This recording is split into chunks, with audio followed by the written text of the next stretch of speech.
Hello everyone, environmental ઇશ્યુના 5મા એપિસોડમાં smart એડ્યુક્રાફ્ટો આપનું હાર્દિક સ્વાગત કરે છે. આજે આપણે ગ્લોબલ વોર્મિંગના ટોપિક પર ટોક શો કરીશું. પરીક્ષાઓ પૂરી થઈ ગઈ છે, પરિણામની તૈયારી છે અને હવે એટલા માટે આપણને થોડો સમય મળ્યો છે તો અત્યારનો જે કરંટ પ્રશ્ન છે ગ્લોબલ વોર્મિંગ, જે ધરતીનું તાપમાન વધી રહ્યું છે એના પર ટોક શો કરવાનો આપણી પાસે થોડો ટાઈમ છે. તો આપણે એ માટે થોડા પ્રયત્ન કરીએ, એના માટે અવેરનેસ આવે એટલા માટે આવા નાના નાના ટોક શો કરી અને પર્યાવરણની જાગૃતિ માટેના પ્રયાસો કરીશું.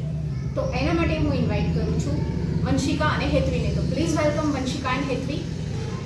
ઓકે, તો જુઓ, પહેલાં તો તમને પ્રશ્ન થાય કે ગ્લોબલ વોર્મિંગ એટલે શું, એ શબ્દ શું છે? તો જુઓ કે આપણી 3 ઋતુઓ છે, બરાબર? કઈ કઈ? ઓકે, શિયાળો, ઉનાળો અને ચોમાસું. શિયાળામાં ઠંડી પડે છે, બરાબર? ઉનાળામાં ગરમી પડે છે, ચોમાસામાં વરસાદ પડે છે. પણ હમણાં આપણે જુઓ કે હમણાં અઠવાડિયા પહેલાં જ આપણા ભરૂચમાં જ 41 ડિગ્રી તાપમાન હતું અને શું થયેલું? વરસાદ પડ્યો, બરાબર? તો ભર ઉનાળામાં પણ વરસાદ પડી રહ્યો છે. તો આ જે ઋતુઓ જે છે એ એમના સમય પ્રમાણેનું એમનું કામકાજ બદલાતું જાય છે. તો એ શાના કારણે થાય છે? ગ્લોબલ વોર્મિંગના કારણે. ધરતીનું તાપમાન દિવસે દિવસે એટલું બધું વધી રહ્યું છે કે ઋતુ આખી પલટાઈ ગઈ છે. જ્યાં વધારે વરસાદ પડે ત્યાં એકદમ વરસાદ નથી પડતો, રણમાં વરસાદ પડે છે. હમણાં જ આપણે વિશ્વના ન્યૂઝમાં જોયું હોય તો દુબઈમાં ખૂબ વરસાદ પડેલો અને ખૂબ તારાજી થઈ ત્યાં, બરાબર? અમેરિકામાં કેટલું બધું વાવાઝોડું આવ્યું. તો આખું વિશ્વ આજે ધરતીના વધતા તાપમાનના કારણે ઝઝૂમી રહ્યું છે, ગ્લોબલ વોર્મિંગના પરિણામે પરેશાન થઈ રહ્યું છે. તો એટલા માટે આજે આપણે પ્રયત્ન કરીએ કે અને સમજીએ કે એના માટે આપણે શું કરી શકીએ, બરાબર? ઋતુઓ જે પરિવર્તન થઈ રહેલું છે, તાપમાન ધરતીનું વધી રહ્યું છે, તો આપણને એવું લાગે છે કે જાણે ધરતીને તાવ આવી ગયો હોય, બરાબર? તો આજે આપણે એના માટે અહીંયા ટોક શો કરવા માટે ભેગા થયા છીએ. મેમ, આ તાપમાન કેમ વધી રહ્યું છે? હા, આપણે જોઈએ કે ધરતીનું આ તાપમાન કેમ વધી રહ્યું છે.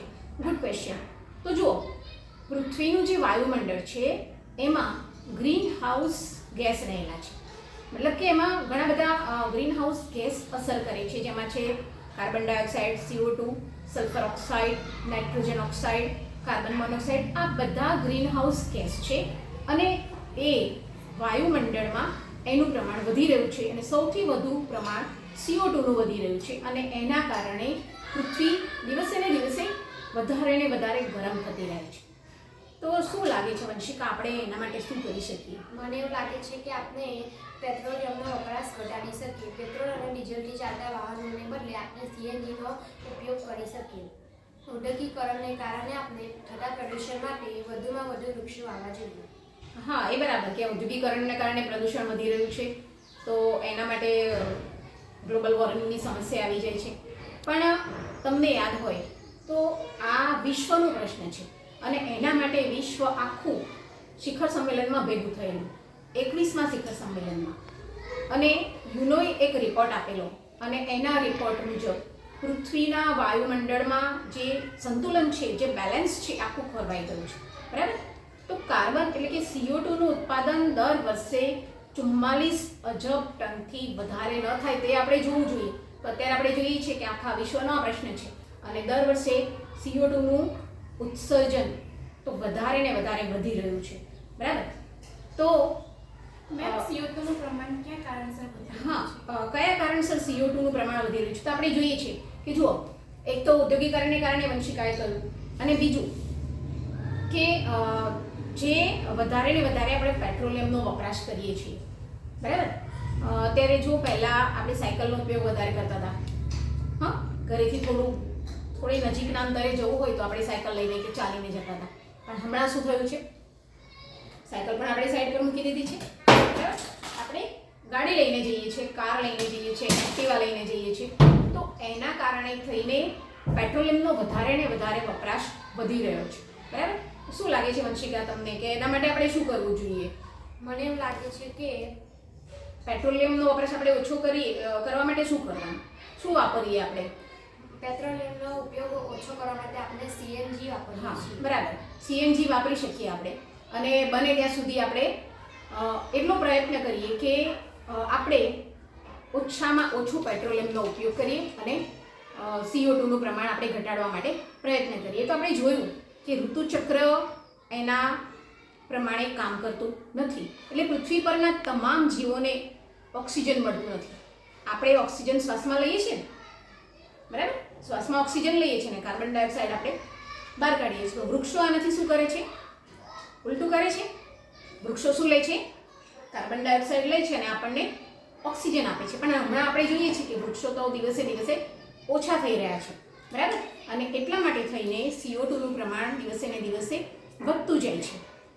તો શું લાગે છે તમને હેતવી, આ તાપમાન કેમ વધી રહ્યું છે? તમને લાગે છે કે તાપમાન વધી રહ્યું છે પૃથ્વીનું? હા, લાગે છે ને તાપમાન વધી રહ્યું છે. પૃથ્વીનું તાપમાન દિવસે દિવસે વધી રહ્યું છે. તો જુઓ, સાદી ભાષામાં આપણે કહીએ કે સૂર્યના કિરણો ધરતી પર આવે છે, બરાબર? સૂર્યના કિરણો ધરતી પર આવે છે અને પછી પાછા જાય છે. તો જ્યારે સૂર્યના કિરણો ધરતી પર આવે છે અને પાછા જાય છે ત્યારે આ CO2 જે વાયુ છે એ એને રોકી લે છે, એને પાછા જવા દેતા નથી. એટલે પૃથ્વીનું તાપમાન દિવસે ને દિવસે વધતું જાય છે અને એ તાપમાન 2 ડિગ્રી સેલ્સિયસ કરતાં નીચું રાખવું પડે આપણે, બરાબર? તો તમને એવો પ્રશ્ન થાય કે માત્ર 2 ડિગ્રી તાપમાન નીચું જાય અને 2 ડિગ્રી તાપમાન વધે તો શું થઈ જવાનું? તો આ તબક્કે આપણે ગ્લેશિયરને યાદ કરવું પડે. મેમ, ગ્લેશિયર કે શું છે? હા, ગ્લેશિયર એ શું છે? એ સરસ પ્રશ્ન છે તમારો. કે જુઓ, આપણે બરફના આપણા દેશમાં વિશાળ પહાડો આવેલા છે, બરાબર? બરફના જે વિશાળ પહાડો આવેલા છે એને ગ્લેશિયર કહેવાય. અને પૃથ્વીનું તાપમાન વધવાથી એ બરફના પહાડો પીગળી જાય છે. ગ્રીનલેન્ડ અને પૃથ્વીના બંને ધ્રુવો, ઉત્તર ધ્રુવ અને દક્ષિણ ધ્રુવ, બરફના ઊંચા પહાડો એ બધા ગ્લેશિયર છે. તો હવે મહત્વની વાત એ છે કે આ ગ્લેશિયરમાં વિશ્વના સ્વચ્છ અને તાજા પાણીનો 75% હિસ્સો છે બરફરૂપે થીજેલો છે અને એ પીગળી જાય તો શું થાય? કલ્પના કરો. શું લાગે છે હેતવી એમાં તમને? મેમ, મારા માટે આપણા દેશમાં ગ્લોબલ વોર્મિંગ અટકાવવાના જે પગલાં ભરાઈ રહ્યા છે તે જોઈને કહી શકાય કે 1990થી 2005 સુધીમાં ગ્લોબલ વોર્મિંગનું ઉત્પાદન 37.6% જેટલું ઘટાડ્યું છે. 2030 સુધીમાં ગ્લોબલ વોર્મિંગનું ઉત્સર્જન 35% જેટલું ઘટાડશે. 37% જેટલું આપણે CO2નું ઉત્સર્જન ઘટાડવું પડશે, બરાબર? એવી આપણે શિખર સંમેલનમાં એવી જાહેરાત કરી, બરાબર? સરસ. એટલા માટે આપણે શું કરવું જોઈએ? કંઈક તો પગલાં લેવા પડશે ને કે આ ગ્લોબલ વોર્મિંગનું ઉત્સર્જન આપણે અટકાવવું પડે. કે જુઓ તમે, વિશ્વના બધા દેશોમાં સૌથી વધારે CO2નું ઉત્પાદન કરતો દેશ પ્રથમ નંબરે ચીન છે અને બીજા નંબરે અમેરિકા છે. તો આપણે એમના માટે પ્રયત્ન કરવા પડશે. આખા વિશ્વનો આ તો પ્રશ્ન છે, પણ શરૂઆત તો આપણે પણ કરવી પડશે ને ભારતવાસી તરીકે. તો શું લાગે છે તમને?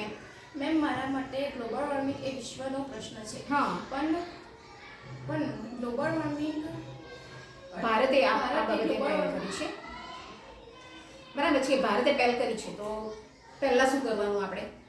જંગલોનું પ્રમાણ વધાર્યું છે. હા, 2030 સુધીમાં પોતાના વપરાશમાંથી કુલ વીજળીનો 40% હિસ્સો અક્ષય ઉર્જાના સ્ત્રોતમાંથી મેળવશે.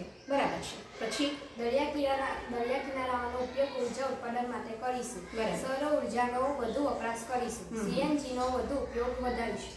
બરાબર, CNGનો ઉપયોગ આપણે વધારીશું, સૌર ઉર્જાનો ઉપયોગ કરીશું અને આવા નાના પગલાં લઈને આપણે ગ્લોબલ વોર્મિંગ અટકાવવા માટેના પ્રયત્ન કરીશું.